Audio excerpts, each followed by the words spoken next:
Pertamanya kita syukur pada Allah Subhanahu wa taala di atas kesempatan yang Allah izinkan kepada kita pada tengah hari ini.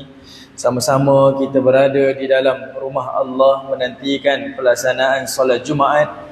Semoga Allah Subhanahu wa taala mencatatkan pertemuan ini dan kehadiran awal kita ini sebagai satu ibadah dan juga pahala yang besar di sisi Allah Subhanahu wa taala, dan semoga Allah Subhanahu wa taala melimpahi dengan kebaikan, kerahmatan, ketenangan dan juga keberkatan dalam kehidupan kita.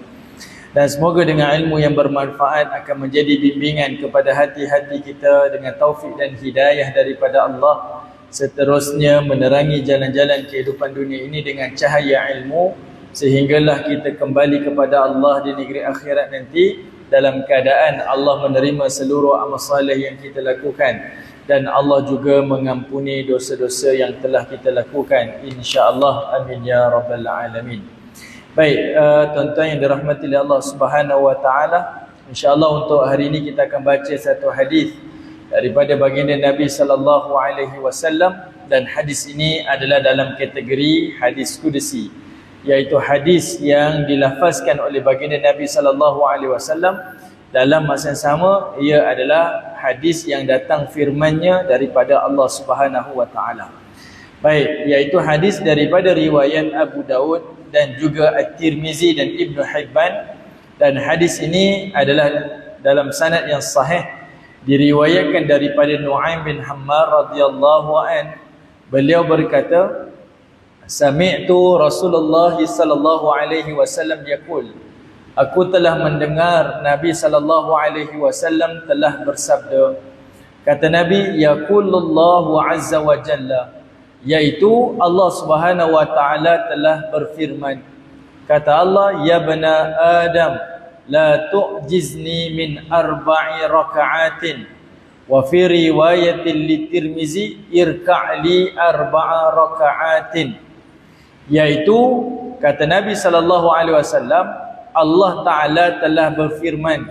Apa kata Allah? Ya bana Adam, wahai anak cucu Adam, ataupun wahai manusia, ataupun Allah taala menyebut nama kita, wahai Ahmad, wahai Muhammad, ataupun wahai si fulan bin si fulan, la tu'jizni min arba'i raka'atin. La tu'jizni, iaitu Allah Ta'ala menyebutkan, wahai manusia, janganlah kamu berlengah-lengah, ataupun janganlah kamu membiarkan min arba'a raka'atin, iaitu daripada mengerjakan solat 4 rakaat. Okey, daripada mendirikan solat 4 rakaat fi awwali nahari, pada awal siang. Baik, di sini ada beberapa tafsiran. Ada dua pandangan yang disebutkan oleh ulama tafsir, ulama hadis. Pertamanya, Allah Ta'ala sebutkan kepada manusia jangan berlengah ataupun terhegeh-hegeh daripada 4 rakaat solat awal siang. Sebahagian para ulama, iaitu daripada Ibn Qayyim, menyebutkan 4 rakaat di sini adalah merujuk kepada 2 rakaat solat sunat fajar, dan 2 rakaat lagi adalah solat fardu subuh. Artinya apa? Jangan tinggalkan 4 rakaat, 2 rakaat qabliyah subuh dan 2 rakaat fardu subuh, jangan tinggalkan. Tapi majoriti para ulama menyebutkan jangan berlengah daripada 4 rakaat ini adalah merujuk kepada jangan berlengah ataupun tinggalkan 4 rakaat solat sunat duha. Solat sunat duha ni dua pandangan lah. Pendek cerita, kalau kita ambil di tengah-tengah, jangan tinggalkan 2 rakaat qabliyah subuh, jangan tinggalkan fardu subuh, dan juga jangan tinggalkan 4 rakaat solat sunat duha. 4 rakaat solat sunat duha ni berarti 2 rakaat 2 rakaat, 4 rakaat 2 salam. Iaitu kata Nabi sallallahu alaihi wasallam, Allah Taala berfirman, siapa yang melakukan 4 rakaat di awal siang ini, akfika akhirahu, maka kata Allah, aku akan cukupkan kepada kamu sepanjang hari tersebut, sehinggalah pengakhirannya. Daripada pagi ini sampailah ke pagi esok, Allah cukupkan keperluan kita. Hajat kita Allah penuhi, kehendak kita, kemahuan kita Allah penuhi. Allah Ta'ala berikan perlindungan, Allah berikan kecukupan, dan segala keperluan kita pada hari tersebut Allah Ta'ala akan memenuhi dan mencukupi. Ini antara salah satu ganjaran yang Allah Subhanahu Wa Ta'ala berikan khusus kepada kita yang melakukan solat sunat duha 4 rakaat, ataupun yang disebutkan oleh Ibn Qayyim 2 rakaat solat sunat fajar dan 2 rakaat fardu subuh. Okey, ini antara perkara yang sangat-sangat dituntut untuk kita lakukan. Allah lindungi kita daripada bencana, Allah lindungi kita daripada kesedihan, kemudaratan, kemalangan dan segalanya. Lepas ni kita tak payah dah orang dok kata kamu baca ni, yang ni doa-doa ni akan jadi perlindungan. Tak payah tuan-tuan. Ini antara amalan yang diajarkan oleh Nabi SAW dengan sanad yang sahih. Ada satu doa yang tuan-tuan boleh baca tuan-tuan, dan Nabi SAW amalkan.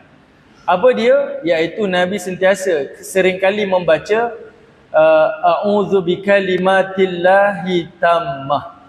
Ini pun boleh mudah tuan-tuan. A'udzu bikalimatillahi tammah. Ada apa-apa kemungkinan, kekusutan, kesulitan, bacalah tuan-tuan. Ataupun kita hantar anak kita pergi sekolah, ataupun kita hantar anak-anak kita masuk asrama. Kita tak tahu tuan-tuan, sekarang macam-macam isu. Saya minta maaf lah sebut, mungkin ada guru-guru di sini. Isu buli, isu kemalangan, isu kecuaian. Kita tak tahu tuan-tuan. Jadi siapa lagi kita nak berhajat, minta pertolongan dan perlindungan? Tidak lain dan tidak bukan, hanya kepada Allah Subhanahu Wa Ta'ala. Okay, jadi kita baca. Kadang-kadang kita tak cuai tuan-tuan, tapi orang lain cuai, kitalah yang terkena mudaratnya. Jadi baca a'udzu bikalimatillahi tammah min syarri ma khalaq. Okey. Ataupun 4 rakaat solat sunat duha. Ataupun awal pagi itu 2 rakaat solat sunat fajar, 2 rakaat fardu subuh. Tapi kalau kita nak doakan untuk anak kita tuan-tuan, nak hantar anak kita tadi tu nak baca untuk anak kita, ada satu doa yang Nabi SAW bacakan kepada cucu Nabi, iaitu Hasan dan juga Husain. Iaitu Nabi membacakan u'idzukuma, aku mohon perlindungan untuk kamu berdua. Cuma kalau untuk cucu kita yang seorang tuan-tuan, kita akan baca u'idzuka, untuk kamu anak lelaki, ataupun u'idzuki, untuk kamu anak perempuan. Okey, ini pertukaran domel lah tuan-tuan. Tak apa, itu tak jadi isu tuan-tuan. Tapi tuan-tuan boleh baca u'idzuka bikalimatillahi tammah minasyaitani wa hammah wa min ainil lammah.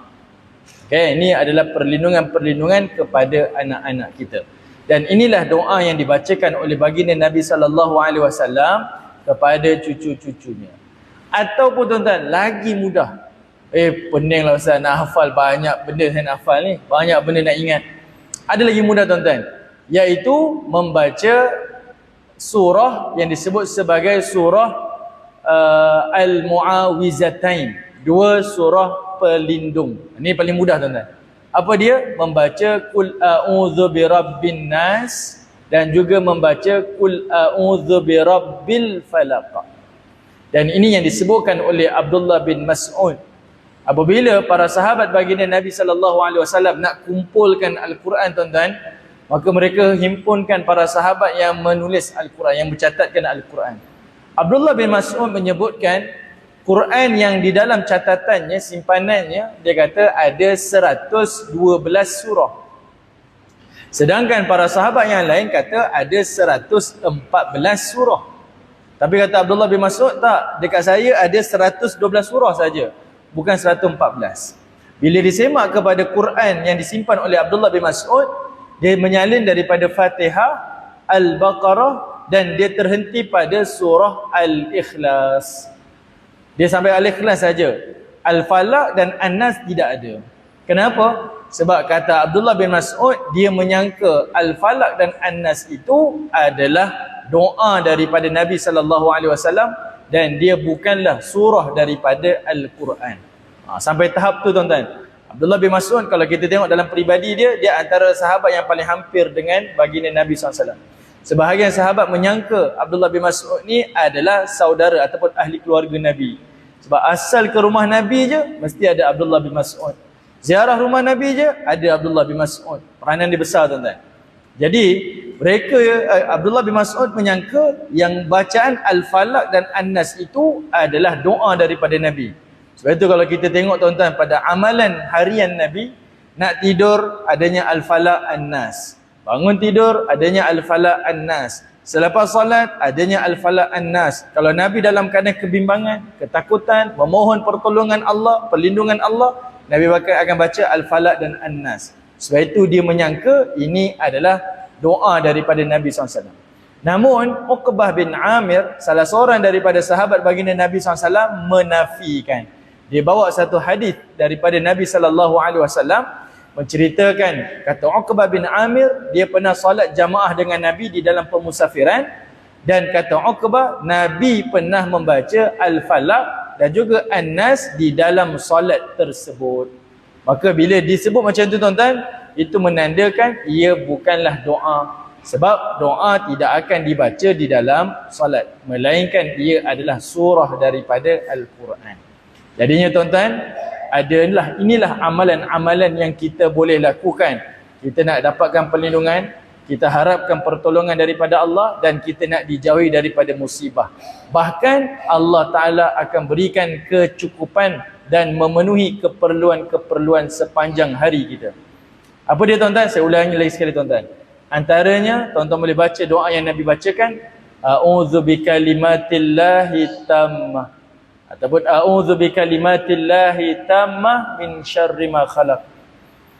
Yang lain iaitu Nabi SAW membacakan kepada cucunya, ataupun kita membacakan kepada anak kita, U'idzuka bikalimatillahi tammah minasyaitani wa hammah wa min ainil lammah. Ataupun tuan-tuan, kalau rasa panjang dan rasa terbeban, iaitu jangan tinggalkan 4 rakaat solat sunat duha. Mungkin selalu kita buat 2 rakaat tuan-tuan, tapi kerana kita baca hadis pada tengah hari ni tuan-tuan, dan disebutkan dalam sanad yang sahih, dan kita pun dapat ilmu di sini tuan-tuan, maka lepas ni solat sunat duha kita akan dirikan 4 rakaat 2 salam. Okey. Dan kemudiannya tuan-tuan, kalau tak juga, kita tunaikan solat sunat fajar 2 rakaat dan solat subuh 2 rakaat. Ataupun tuan-tuan, yang lebih mudah lagi, bacalah Al-Falaq dan juga bacalah surah An-Nas. Okay. Ini antara amalan-amalan yang kita boleh sandarkan kepada baginda Nabi SAW dengan sanad yang sahih yang diajarkan oleh baginda Nabi. Baik, pada solat sunat duha di dalam hadis ni tuan-tuan, ada satu lagi solat sunat duha yang dianjurkan kepada kita, iaitu satu solat duha waktu yang paling afdal ketika mana cuaca sedang panas atau cuaca sedang terik ni tuan-tuan. Ini waktu yang afdal, iaitu sekitar, kalau di Malaysia ni dalam pukul 10 lebih, kita digalakkan untuk tunaikan solat sunat duha, dan itu adalah waktu yang afdal dan dituntut. Kerana apa tuan-tuan? Sebab selalunya kelaziman pada waktu pagi ni, selepas subuh sampailah ke zuhur tuan-tuan, ini adalah waktu yang manusia kebiasaannya sibuk dengan urusan-urusan harian dia. Okay, sibuk dengan urusan-urusan kerja dia. Jadi kita diajarkan oleh Nabi SAW pada waktu yang berselang ni, subuh ke zuhur ni, waktu yang panjang ni, dicelahi pada waktu tersebut dengan ibadah sunat, iaitu solat sunat duha. Satu tuan-tuan adalah untuk mendekatkan gap antara subuh ke zuhur. Itu jarak yang sangat panjang. Jadi kita dekatkan dengan menunaikan solat sunat duha. Walaupun sunat tuan-tuan, dia dituntut. Yang keduanya adalah untuk memberi isyarat kepada mindset kita. Rezeki yang saya dapat ni adalah ibadah, dan ia datangnya daripada Allah Subhanahu wa taala. Okey, ini kita nak bagi isyarat. Sebab kalau tidak tuan-tuan, kalangan kita akan rasa apa? Saya dapat ni sebab saya kerja. Rezeki ni saya dapat ni sebab saya pandai berniaga. Saya dapat rezeki macam ni sebab saya kerja kuat. Dia akan ingat saya. Dia tidak sandarkan yang rezeki itu datangnya daripada Allah Subhanahu wa taala. Sebab itu ada satu riwayat tuan-tuan daripada Muaz bin Anas Al-Juhani, dibawa satu riwayat daripada Nabi SAW. Nabi mengajarkan kepada kita, kalau kita dapat pakaian yang baru, ataupun kalau kita mendapat satu nikmat, jangan lupa baca satu doa ni. Antaranya kalau dapat memakai pakaian tuan-tuan, Nabi ajar apa? Alhamdulillahillazi hadza kasani, kata Nabi SAW, segala puji-pujian bagi Allah di atas pakaian ini. Wa razaqani min ghairin haulin minni wala quwwah. Dan Allah lah yang merezekikan pakaian ini ataupun nikmat ini kepada aku dan tidak ada daya dan kekuatan daripada aku. Doa ni sangat powerful. Sebab Nabi kata apa? Siapa yang membaca doa ni, maka ghufirat, kata Nabi SAW, maka diampunkan dosanya, iaitu dosa-dosa yang terdahulu dan akan datang. Yang ini disebutkan oleh baginda Nabi SAW. Diampunkan dosa yang terdahulu dan dosa yang akan datang. Kenapa tuan-tuan dosa ni sangat-sangat baik untuk kita amalkan? Sebab doa ni kalau kita fahami, Nabi ajarkan kepada kita sentiasa ingat, dapat setiap nikmat, apa sahaja nikmat, kembalikan nikmat itu adalah datangnya daripada Allah. Kenapa?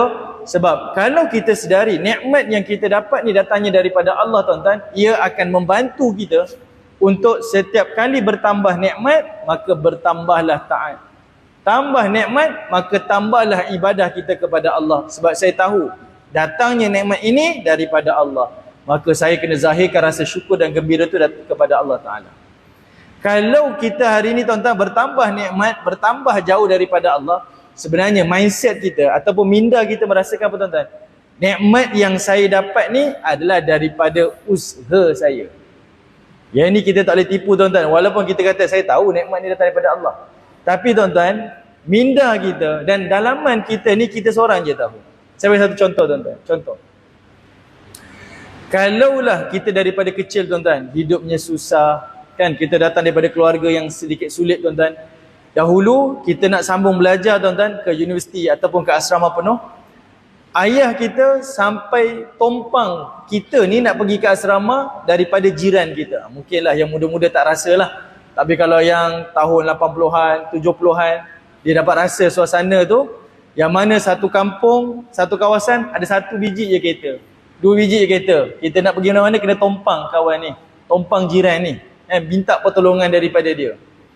Kalau kita sedar tuan-tuan, sampai hari ni kita teringat jasa pakcik ni, kita teringat jasa Tuan Haji ni. Sampai hari ni kalau saya balik ke kampung, saya akan jumpa dengan Tuan Haji ni, pakcik ni, saya mesti bantu dia sebab teringat dulu waktu saya susah, dia sudi tolong saya. Dan ini adalah fitrah kita tuan-tuan. Orang yang berbudi kepada kita, automatik tuan-tuan, kita akan rasa berterima kasih, kita akan appreciate dengan apa yang dia gunakan kepada kita. Automatik, ni sifat kita. Bahkan kalau dia tak ada pun tuan-tuan, ada anak-anak dia, dengan anak-anak dia kita akan buat baik. Ni sifat kita.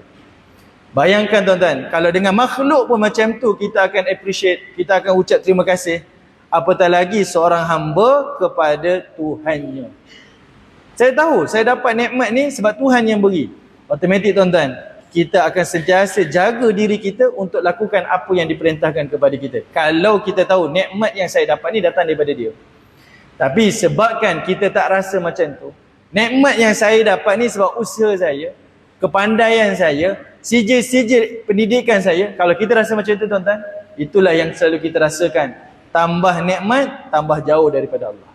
Tambah nikmat, tak bertambah taat kita kepada Allah. Tambah nikmat, tak bertambah ibadah kita kepada Allah. Sebab saya rasa nikmat ni bukan datang daripada sesiapa, dia datang daripada saya. Okay? Sebab itu tuan-tuan, sentiasa kita ingat. Dan inilah yang diajar oleh baginda Nabi SAW, kembalikan segala rasa syukur dan kenikmatan itu kepada Allah Ta'ala. Sebab itu hikmahnya adanya solat sunat duha. Okay? Waktu kita bekerja, waktu kita rasa inilah saya nak dapatkan pendapatan ni, saya kena kerja ni, jangan lupa sebenarnya yang berikan rezeki ni adalah Allah Ta'ala. Okay? Yang beri rezeki ni pada Allah Ta'ala. Maka celahi waktu tu adalah dengan ketaatan kepadanya melalui ibadah solat sunat duha. Okay, baik, saya sebutkan tadi tuan-tuan, solat sunat duha ni dia ada satu lagi waktu, iaitu solat sunat duha di awal waktu. Solat sunat duha di awal waktu, yang disebut sebagai solat sunat isyraq. Okay, solat sunat isyraq. Namun tuan-tuan, solat sunat isyraq ni kalau nak dapat ganjaran dia, dia perlu dilakukan dengan syarat-syarat dia lah. Seperti mana yang disebutkan oleh Nabi SAW di dalam riwayat Al-Imam Tirmizi dan beberapa hadis yang diriwayatkan oleh imam-imam yang lain. Antaranya tuan-tuan, baginda Nabi SAW menyebutkan, man shalla salatal ghadah bil jamaah. Siapa yang menunaikan solat subuh jamaah. Itu syarat pertama. Dia tunaikan solat subuh, subuhnya itu jamaah. Kemudian thumma qa'ada fiha, lalu dia pun duduk di tempat solatnya itu. Maksudnya habis dia solat subuh jamaah, dia duduk di ruangan solatnya itu. Dia tak pergi mana-mana tuan-tuan. Dan dia tak buat benda-benda yang lara, melainkan yadhkurullaha kathiran, mengingati Allah sebanyak-banyaknya. Sama ada dengan iktikafnya, baca Qurannya, zikirnya, wiridnya, termasuklah kuliah subuhnya. Ni antaranya tuan-tuan. Kalau dapat tak aci tuan-tuan duduk iktikaf dalam masjid tapi sambil scroll handphone, dia tak dikira sebab melakukan perkara-perkara yang sia-sia. Okey, di dalam keadaan dia mengingati Allah. Sehinggalah matahari terbit. Okey, sehinggalah matahari terbit. Dan matahari terbit tu tuan-tuan disebut, iaitu mestilah naik matahari itu dengan jarak setinggi tombak. Setinggi tombak. Macam mana nak kira setinggi tombak tuan-tuan matahari naik? Kita pun tak ada tombak dekat rumah tuan-tuan. Kita pun tak boleh nak ukur. Jadi para ulama contemporary tuan-tuan menyebutkan, daripada masuknya waktu syuruk, maka tambah ketika itu 15 minit. Kalau ikut Jabatan Mufti Selangor, ditambah 20 minit. Misal tuan-tuan, kita ada jam kan kat situ. Subuh, syuruk, zuhur, asar, maghrib, isyak. Ada satu syuruk kat situ. Syuruk itu adalah waktu tamatnya fardu subuh. Kalau waktu yang lain kita tahu. Waktu zuhur, tamat zuhur, asar. Tamatnya asar, maghrib. Tamatnya maghrib, isyak. Tamatnya isyak, subuh. Tapi subuh tamatnya bila tuan-tuan? Zuhur ke? Tidak. Tamatnya subuh itu adalah pada waktu syuruk. Jadi sampai waktu syuruk tuan-tuan. Jam tu tunjuk waktu syuruk tuan-tuan. Waktu tamatnya subuh. Habis bila saya nak solat isyraq ni, iaitu tuan-tuan dirikan dengan tambah dekat waktu tu 15 minit ataupun 20 minit. Semisal tuan-tuan, saya tak ingat. Saya dalam 7.25 sekarang ni. 7.25 pagi tuan-tuan, tambah lagi 15 minit, sekitar dalam 7.40 pagi. Okay. Jadi 7.40 pagi tuan-tuan, barulah kita bangun dan Nabi kata apa? Dia menunaikan solat 2 rakaat. Menunaikan solat 2 rakaat. Dan 2 rakaat itu disebut sebagai solat sunat isyraq. Inilah solat sunat di awal duha. Okey. Jadi siapa yang tunaikan ni tuan-tuan, kata Nabi SAW, maka dia mendapat pahala haji wa umrah tammah wa tammah wa tammah. Mendapat pahala haji dan umrah yang sempurna, sempurna dan sempurna. Nabi ulang sebanyak 3 kali tuan-tuan. Dan inilah adilnya Allah Subhanahu wa taala.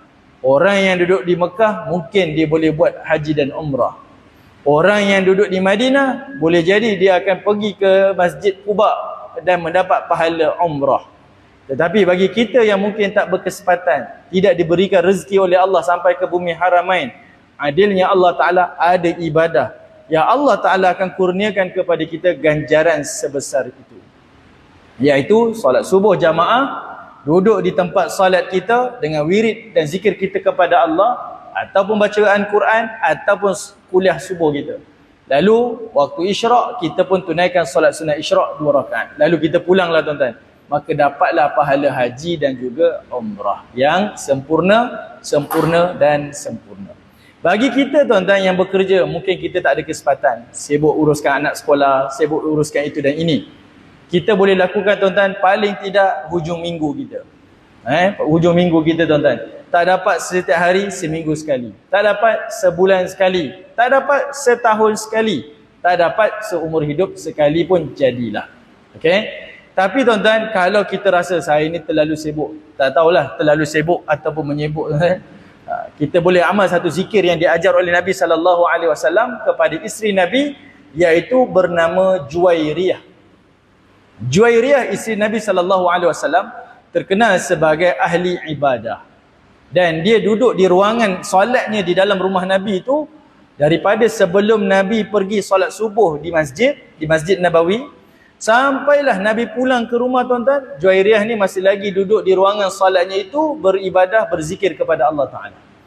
Lalu Nabi SAW bagi tahu kepada Juwairiyah, nak tak kalau saya ajarkan kepada kamu satu zikir, yang kamu lakukan, zikir itu akan memberatkan di timbangan Allah, di mizan Allah, lebih daripada amalan-amalan soleh pada pagi tersebut. Kata Juwairiyah, ya saya nak. Maka Nabi SAW ajarkan ada satu zikir, iaitu subhanallah wa bihamdi adada khalqi wa ridha nafsi wa zinata arshi wa midada kalimati. Nabi ajar dibaca dan diulang 3 kali. Kalau kita pagi tuan-tuan sibuk, sebelum subuh kita dah keluar rumah, apatah lagi sekarang subuh lambat tuan-tuan, kita masih lagi ada peluang untuk dapatkan pahala-pahala yang besar di sisi Allah, seperti mana di dalam hadis-hadis ini. Kalau dapat buat semua, alhamdulillah tuan-tuan. Tapi kalau tak dapat buat semua, jangan tinggal semuanya. Ini adalah peluang-peluang. Tak dapat yang ini, boleh buat yang ini. Tak dapat yang ini, boleh buat yang ini. Peluang itu terbuka luas kepada kita semua. Dan ini adalah zikir-zikir yang diajar oleh Nabi SAW. Semisal tuan-tuan, pada bacaan di dalam solat tuan-tuan, saya tak kata kena buat yang ni, tak boleh tinggal yang ni tuan-tuan, tidak.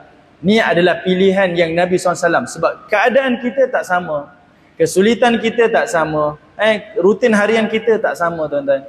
Jadi sebab itu zikir-zikir itu pelbagai, amal-amalan itu pelbagai. Seperti mana bacaan di dalam solat tuan-tuan, baginda Nabi SAW diriwayatkan dalam kalangan para sahabat Nabi SAW, bacaan pada rukuk dan sujud Nabi pun ada pelbagai bacaan. Selalunya Nabi membaca subhana rabbiyal a'la. Ada riwayat Nabi membaca subhana rabbiyal azim, iaitu pada rukuk, a'la pada bacaan sujud Nabi. Tetapi dalam riwayat yang lain tak dinafikan, Nabi juga membaca zikir yang lain, iaitu Nabi membaca subuhun kudusun rabbul malaikati waruh. Nabi baca pada rukuk Nabi dan juga sujud Nabi. Dalam riwayat yang lain juga, baginda Nabi SAW juga membaca subhanadzil jabarut wal malakut wal kibriya wal azamah. Ini adalah bacaan pada sujud Nabi dan juga rukuk baginda Nabi SAW. Maksudnya, dalam satu perbuatan itu ada pelbagai zikir-zikir yang diajar oleh Nabi SAW. Sebab ada orang tuan-tuan, bila dia melakukan ibadah kepada Allah Ta'ala dalam keadaan dia memahami bacaan-bacaannya, ada situasi yang dia baca zikir ini rasa sangat dekat kepada Allah, memperhambakan diri pada Allah. Ada waktu dia membaca zikir ini, dia rasa lebih dekat kepada Allah. Kepelbagaian bacaan ini tuan-tuan sebenarnya menunjukkan bacaan pujian kita kepada Allah itu ditunjukkan oleh Nabi dalam pelbagai bacaan. Macam kita beriktidal juga, Nabi SAW membaca ketika iktidal saja ada 4 version saja. Bila kita baca sami Allahu liman hamidah, Rabbana lakal hamd, itu pertama. Ada Nabi baca Rabbana walakal hamd, kedua. Ketiga, Allahumma Rabbana lakal hamd, Allahumma Rabbana walakal hamd. Ada 4 bacaan yang Nabi SAW bacakan. Okey. Jadi tuan-tuan, apa yang saya sebutkan tadi tuan-tuan, amalan-amalan pada pagi tadi, amalan-amalan di awal pagi, ada pelbagai yang diajarkan oleh Nabi SAW, dan semuanya itu dilakukan oleh Nabi dan diajarkan oleh Nabi. Tak dapat semua, jangan tinggal semua. Mudah-mudahan tuan-tuan, Allah melimpahi kita sepanjang hari dengan amal-amal soleh kita di awal pagi sebaik-baiknya. Jangan kita bangkit daripada tidur tuan-tuan, sibuk kita scroll telefon. Ni bukan cerita orang nak semak dia punya email, dia bekerja melalui telefon bimbit, itu lain tuan-tuan. Yang ini adalah melakukan perkara yang sia-sia. Bangun tidur tuan-tuan, tengok cerita pasal orang, bercerita tentang perkara yang sia-sia, tinggalkan tuan-tuan. Sebab pagi kita adalah pagi yang barakah. Allahumma barik fi ummati fi bukuriha. Nabi SAW mendoakan, wahai Allah, berkatilah umatku yang berpagi-pagi. Dan banyak amalan-amalan di awal pagi yang diajar oleh Nabi. Semoga dengan bacaan-bacaan itu, amalan-amalan itu membantu kita memperolehi keberkatan sepanjang hari kita, insya-Allah. Wallahu taala a'lam. Assalamualaikum warahmatullahi wabarakatuh.